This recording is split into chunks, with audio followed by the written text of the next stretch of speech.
men are hurting, men are healing. We spoke at a men's conference a couple years ago and had 120 men that were there. And one of the gentlemen came up afterwards and he, asked if we could have some time after the conference. I said, absolutely.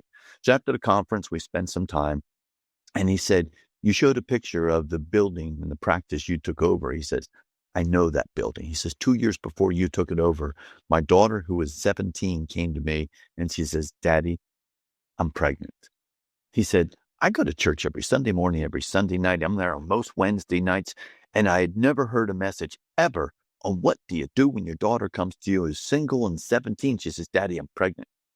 He said, I froze. He said, I knew that I'm her dad and I have the duty to help my daughter. So he said, I asked her, well, baby, how can I help? And she goes, well, I'm supposed to go to the University of Alabama in the fall and I can't go there with the baby. I think I have to have an abortion.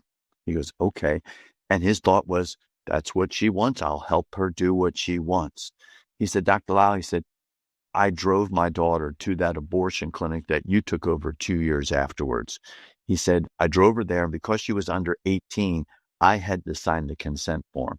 He says, after I signed the consent form, he said, we didn't do credit cards, swipe credit cards. He said, I actually got out my checkbook, and he says, I wrote a check for $250, and for the second time in 5 minutes, he says, I signed my name a second time.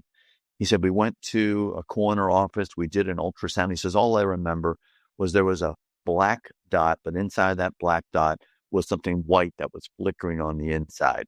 He says, that was my first grandchild. He said, I realize that now. He said, my daughter then went up the stairs that you showed a picture of. He said, she walked up those stairs, came back down a half hour later, and she was forever a changed young lady. She stopped going to church. She doesn't want to have anything to do with God. He says, not only was that my first grandchild, but I signed my name twice in order to have that baby killed. He says, to this day, he says, that is my only grandchild.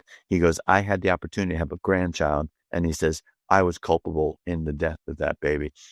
And he said, I've sat in church hundreds and hundreds of times. I've never heard a message on, number one, why abortion is wrong. But number two, that it's still a sin that can be covered by the blood of Jesus Christ. He said, for the first time ever, he says, this has for decades been, he described it as a lump of white hot charcoal just burning in his heart.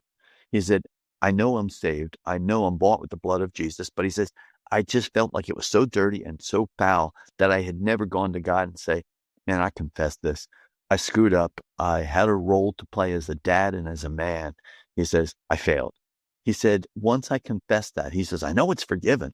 But he said, for the first time, I actually feel a relief.